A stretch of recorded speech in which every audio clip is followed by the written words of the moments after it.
He has warned. Modi is terrorist. Against a potential attack on Prime Minister Modi while in Canada next week. Every day, somewhere in the world, somebody is plotting to assassinate PM Modi. Khalistan Zindabad. First of all, I don't like the using the term Khalistan because Khalistan doesn't exist except in their dreams. You have Mujib's murderer who lives in Canada, right? You have all these Muslim Brotherhood gangsters who live in Canada, who take refuge in Canada. So Canada is basically a dumping ground for Americans to keep their, these kind of extremists. The Khalistanis are not even the Sikhs. I don't even consider them as true Sikhs because they are Correct. actually insulting their own religion, their own gurus. Look at Nijjar before he was killed. He was a plumber. Yeah. That's what Canada said later. Look. Correct. But there is also whenever the Khalistan maps comes up, okay, the imaginary Khalistan map, it goes beyond India. It also is in Pakistan.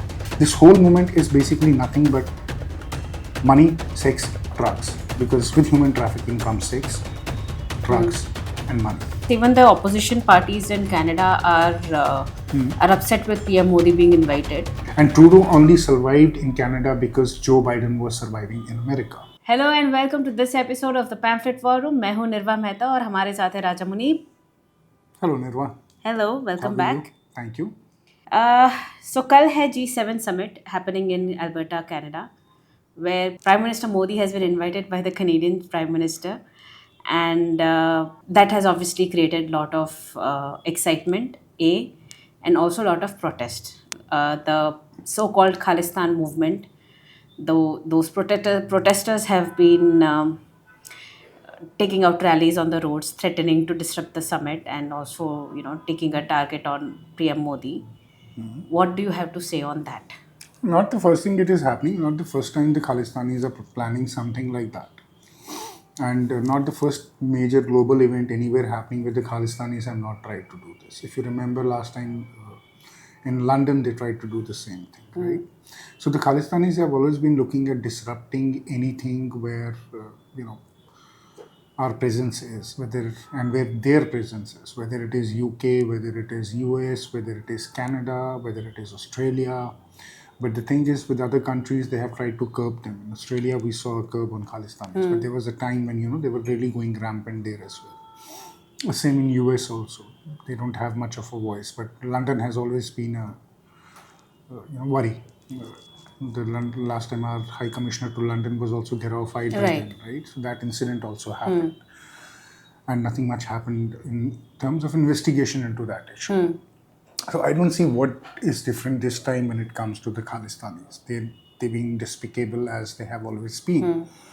And this is the only way they know to create violence and to create protest, because they're inherently a violent organization, a violent ideology. So they will display violence. They are not going to display any other, kind of ideology. They are a violent ideology who would want to be violent on the streets in Canada. But Canada is a safe haven for them and has remained a safe haven for them. So they have more, you can say, they have more political presence there. They have more strong arm presence there. They are more vocal there. They have more liberty to carry out such nonsense wherein, we have seen them in the past shooting Indian High Commissioner's photographs Right. and all that, right? So they have a far more liberty in Canada to carry out their violent ideas and their violent agendas than anywhere rest in the world. So that is what I'm seeing this time also in Alberta. I don't see I see them being on the streets. I see them creating a lot of noise. They might try to disrupt the rallies, or they might try to create disruptions. But at the end of the day, that is what the Khalistanis are. Right, but other than the Khalistanis, even the opposition parties in Canada are upset with PM Modi being invited. The NDP, the Liberal Party MP Sukh Dhaliwal, he has expressed displeasure over the invite being extended to the Prime Minister. But obviously, Canadian government has said that it's G7 summit. It's the world is not just limited to one place, and India is one of the major global players, which is why inviting India makes sense. But how do you see that? We have seen how the previous government, the Trudeau government in Canada, had been very, very soft on the Khalistani movement. They peddled the Khalistan agenda also. First of all, I don't like the using the term Khalistan because Khalistan doesn't exist except in their dreams. It's an ideology. It's just So, received in their dreams yeah, and their so- minds. Nothing more, nothing less. But other than that, but for easy conversation, I'll just call it Khalistan. And moving on. So when the Nijjar death case happened, right? They blamed India. The diplomatic relationships between India and Canada have been at the lowest in all these Since years, then, yeah. right? So obviously, as we saw, it was a very political move. The political party in Canada at that time, the ruling party, was also supporting these Khalistanis. Now the opposition ones.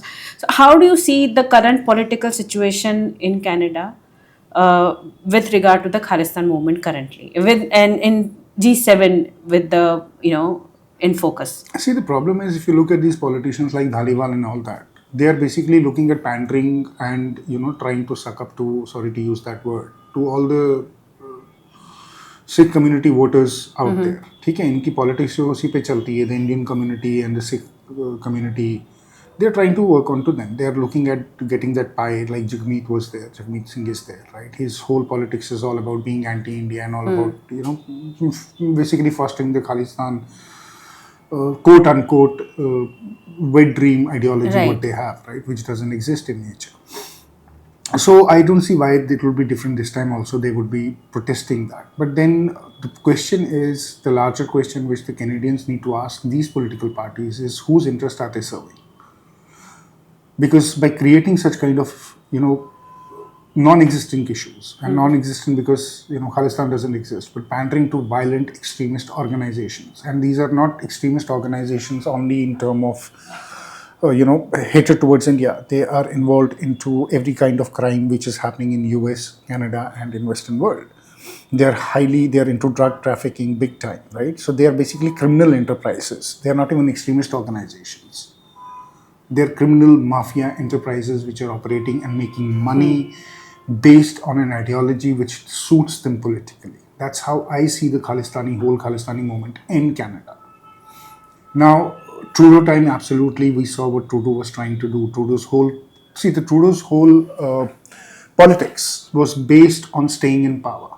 And because Jagmeet had a good number of seats where he was a major coalition partner, so he wanted to pander to Jagmeet in a way where he would keep him close, and for that to stay in his own chair as a prime minister, he was basically willing to go ahead and compromise on the national interest, because for Trudeau his own interest was much higher than the national interest of an average Canadian or Canada as a country.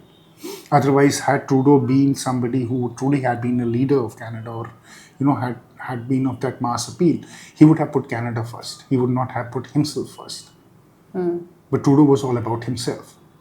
And that is something which we saw with Joe Biden as well. This whole ecosystem of Soros-funded politicians. And Trudeau only survived in Canada because Joe Biden was surviving in America. The moment Biden government lost its elections in US, Trudeau was on a countdown. He would not have survived in Canada. And that is why he was out. And Carney had to come in. Now, many would say that, Carney is basically from the same party and, the same ideology. But I think Carney has shown some kind of responsibility and, maturity, I would say, not responsibility, but more of a maturity, wherein, he has understood that if the Liberal Party in Canada needs to live, then it needs to think about the Canadians. It doesn't need to think about staying in the power. Right. Right? It's also a message saying to the Khalistanis that, look, we are willing to walk a step further with India on issues which really matter. But look, so more than, if you look at it on a holistic approach, it's not something which is a bilateral between two prime ministers of a country happening, or Canada trying to, mend its relation with India. It's the question of Canada's relevance as well. Because if you look at G7, and if you look what comprises G7, there are countries, you have Canada, you have UK, you have US, you have Italy, you have Germany, right? So you have all these European countries, you have Japan. So this is the fundamental economic bloc which in today's date and age is very keen to work and trade with India. Now, if Canada as a chair, and Canada is not somebody who, they're just chairing the event. If Canada would have not shown the flexibility of understanding what the rest of the world wants, but then Canada would have, portrayed itself more as an isolated country in the globe, which I don't think has the right to sit on the high table of G7, because that is not what diplomacy is all about. That is not how you handle world affairs, right? The world affairs are much more bigger than your own personal, Correct. local political, separatism, pandering, politics than anything else. So I think Carney understands that, and I think he's also trying to open a door where he would like to normalize some relations with India. Because the way Trump has dealt with Canada and the way the Canadian economy is going, Canada would be desperately looking at partners now to stabilize themselves rather than being isolating themselves from the globe or from the major world powers, economic powers of the world. So I think that is very, very important, and I think that's a very, very mature decision what Carney has shown.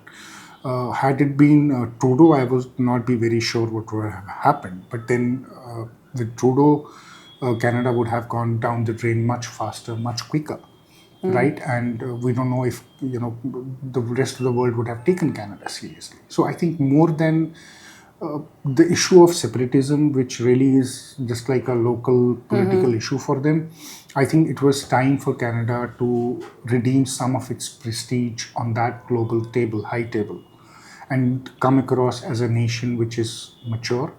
Right, not a juvenile country. And not correct. as a country which has basically gone down the dump and cannot recover from its own local issues. That's how I see this whole issue. So Khalistan movement largely has been obviously funded and supported by the Pakistan and ISI, right? So again, this brings me back to the same rut where it's the same neighborhood that is of India that is working out against India from outside of India, right? How do you see this the Khalistan movement currently that is in view of G7 and the otherwise also how it happens in Canada? How do you see going forward the Pakistan support? Do you see that getting built up? Do you see things getting weaker for the Khalistan movement there and in London and other places? How do you see that happening going forward? See, as far as countries like Australia and New Zealand has behaved, the Khalistani support has really gone. It has really become very weakened. They were trying to research themselves into the Western world and trying to raise this voice, this boogie of Khalistan. I think that has been curbed with a lot of diplomacy from the Indian side. Countries like America, countries like Canada. Canada is a dumping backyard basically for the US. That's how I see it. For all these extremist organizations, because not only Khalistan which survives there. You have Mujib's murderer who lives in Canada, right? You have all these Muslim Brotherhood gangsters who live in Canada, who take refuge in Canada. So Canada is basically a dumping ground for the Americans to keep their, these kind of extremists in play somewhere. Right. And ISI would keep on feeding them, because for ISI it's bleeding India through 1,000 cuts. So I don't see why Pakistan would not support them. But how much can Pakistan support? And what exactly can Pakistan deliver to them? So apart from noise in Canada or odd conferences in UK or in US, I don't see this issue becoming a much larger issue than that. Let me equate this with something else. So every time there is a World Economic Forum happening, right, you will see Greta Thunberg going with her banners and her people making noise when the world leaders are there about environment. I see Khalistan the same way. So every time in the Western world something which will be of significance happening, and India will be a part of it, these Khalistanis will exactly behave like Greta Thunberg. I don't see, Panun, a difference between Panun and Greta, except that Greta doesn't show that violent inherent nature. Panun is more of a terrorist. Greta is not, right? But when it comes to protests, that is exactly They just had that is all they value. can do. There's Correct. nothing more they can do. They don't hold any real power in Canada except the votes, right? They don't hold any policy decision making in US. They're not that strong. right? They're basically low-level IQ kind of people who are just good for fodder for ISI's game against India and create a nuisance. So nothing more than nuisance value, right? So all these threats you see from Pannon or from others, from this Nijjar issue. If you look at Nijjar's issue, primarily, look at Nijjar before he was killed. Nijjar's credit cards were stopped by the Canadian government. The banks had asked him to pay him back within 1 month, right? He was literally squeezed because he had red corner notices in Interpol against him. He was taken as a person who's dangerous, right? He was a plumber. Yeah. That's what Canada said later. Look, Correct. Washington, it was WAPO which said, Bakar Baghdadi al-Baghdadi was is an a Austrian Austrian scholar. But did that make him a scholar? No, he was Correct. an ISIS head and ISIS terrorist. So same with Nijjar was a plumber, right? So for them being a plumber doesn't matter. He was just exploding pipes, So, but yeah, I was talking about Nijjar. So if you look at Nijjar, it was the Canadian government which had gone ahead and completely tightened the screws around. So they also knew in reality that what Nijjar was. Until date, Canada has not been able to give India one Correct, not a single evidence. So on what basis can you sit on a murder for 2 years and say we have no evidence to We point just heard towards someone but then told us. Right. somebody told us and we have credible allegations. On Yeah. allegations you cannot live, right? So you have nothing to prove. So when you have nothing to prove and you've damaged yourself so badly that the whole world is now laughing at you, and Trudeau made a laughingstock out of Canada, then it's only for the Canadians' own best interest to redeem themselves and show some maturity in the world and say, no, we are better than what Trudeau portrayed Canada to be. Correct. Plus the Indian diaspora right in Canada and other countries like that. It's not just the Sikh community that lives there, or those of the Sikh community also. There's very faction which believes in the Khalistani ideology. Most of them have been India-loving people. Yeah. And it's not just Sikh who live there. There are a lot of other people from other communities who live there. There are Gujaratis Hindus, who live there. Yeah. There are Hindus, there are Muslims, Muslims, there are Sikhs, everyone. there are And they Christians, also have every India in kind their of hearts, Indians right? there, yeah. So it will be very wrong to also Canada to just pander to Canadian politicians, to pander to just the Khalistani movement, Khalistani emotion, while there are other Indians See, also. the reason behind that is because these Khalistanians, vote en bloc.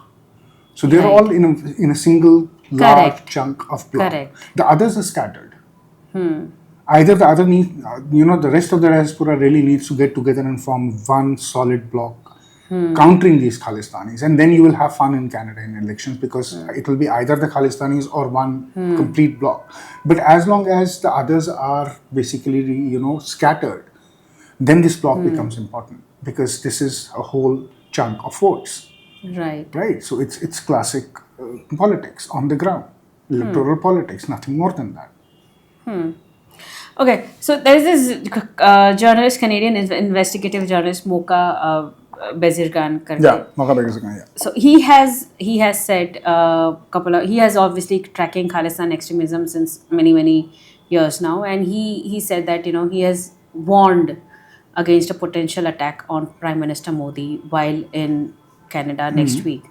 How severe do you think these, because obviously these Khalistans, they are in the protests, they appear very violent and very angry, right? How real do you think these threats are, and how should it be taken in the next few days? Terror threats, as far as Prime Minister Modi is concerned, there is a terror threat on him every day. And this terror threat not only emanates from the Khalistanis, it also comes from the Pakistanis. Correct. Right, it also comes from the global terrorist organizations. He's on a target every single day, right? So I don't see why the Khalistani threat is far more bigger.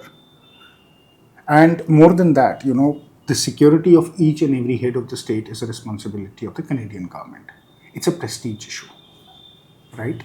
So I don't think that the Canadians are going to do any kind of lapse wherein it will become a threat for PM Modi's security, where PM Modi's security will actively have to engage into shooting or, into that kind of a situation, because that will become very bad for Canada everywhere. So, but The threat is always real, and I think the job our agencies do with the Prime Minister and his own security ring is a phenomenal job they carry out every day, because this threat is, we don't realize this, Nirva, but every day somewhere in the world somebody is plotting to assassinate PM Modi.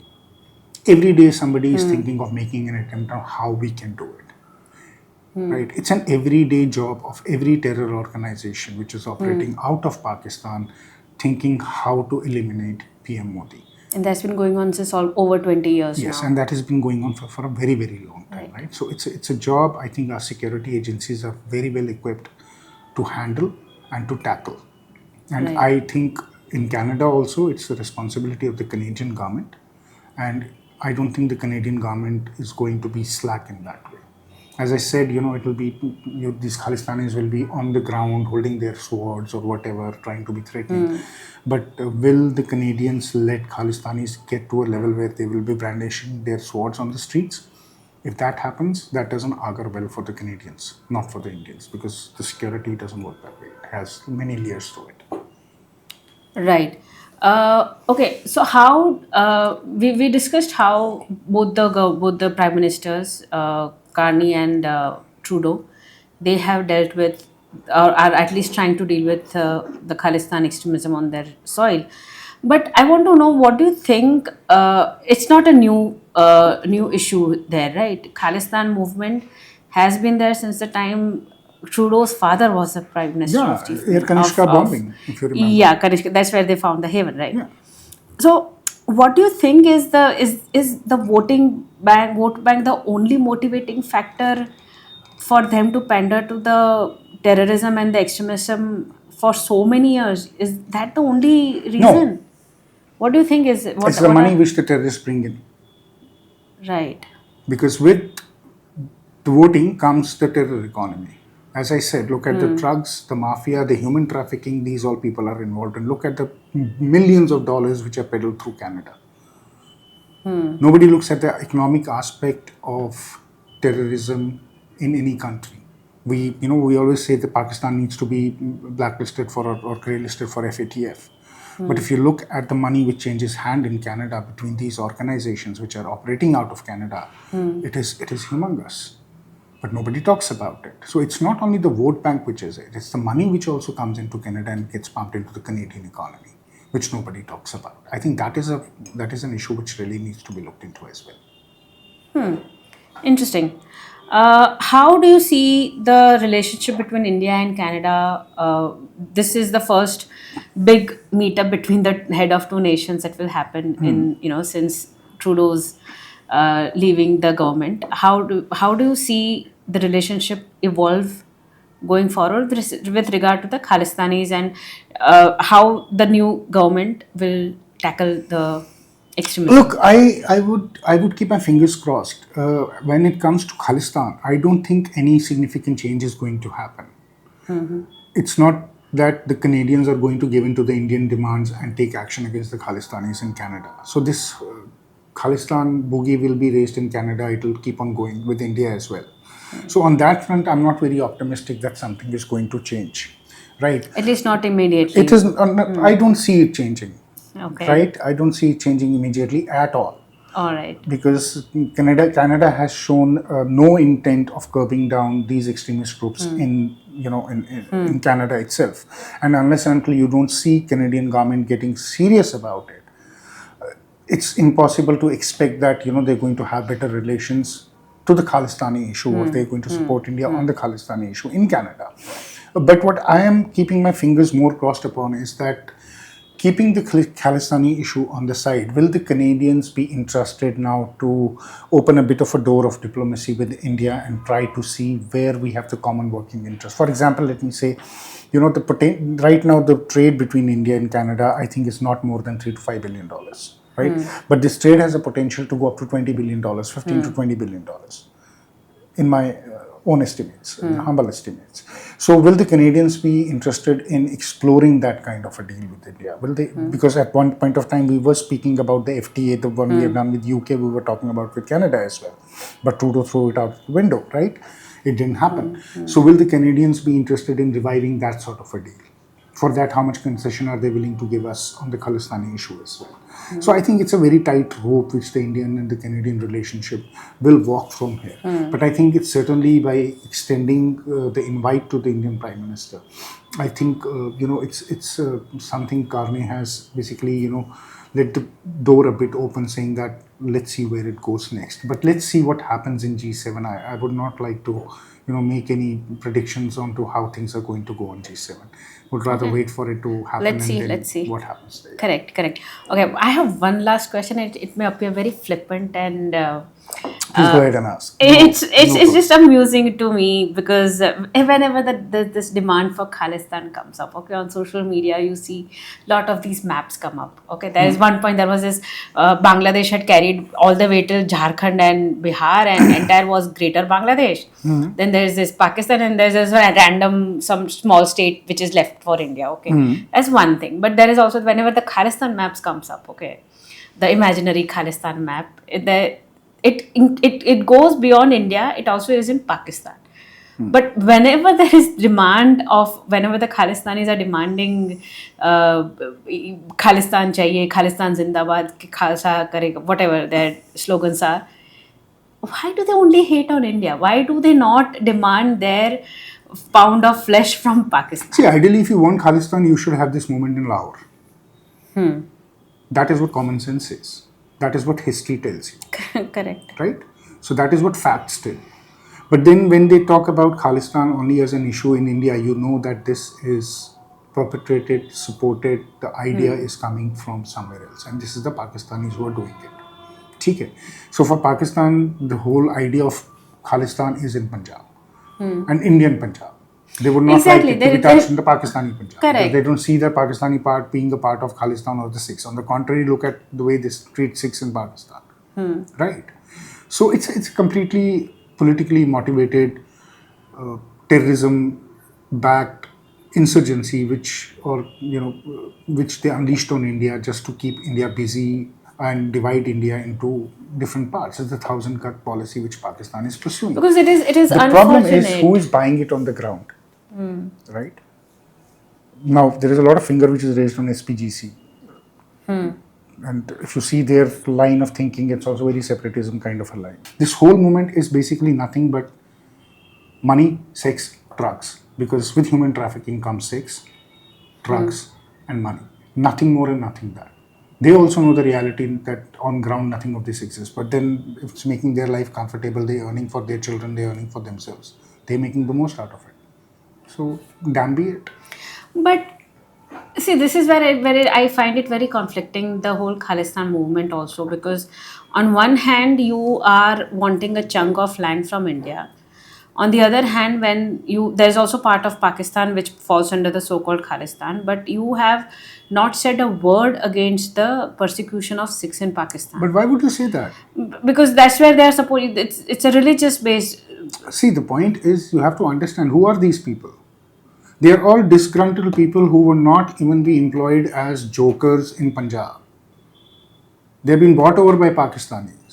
They are basically doing the dirty work as laborers of carrying a Pakistani agenda into India. Now, do you think there is any thinking Sikh of India automatically debunks the Khalistan theories and laughs and then says, get lost from here? Right? These are all those people who don't have an iota of brain, who are inherently violent, extremely low IQ, have done nothing in their lives, are all criminal elements because criminality is inside them.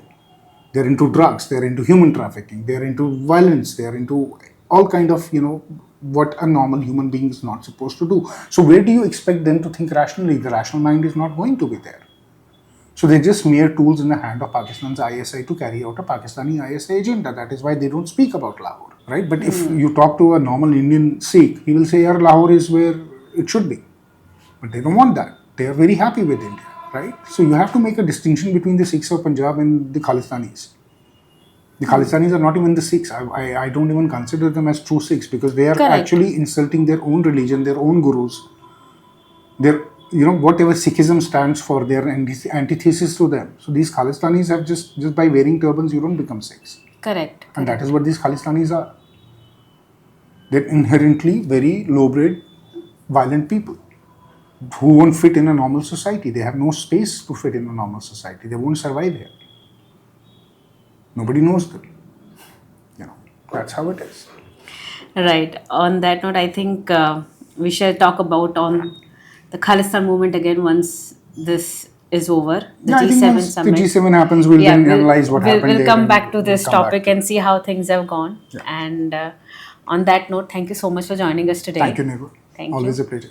Thank so you. much. And on that note, thank you all for joining us today. We'll see you next Saturday at 8 p.m. Thank you.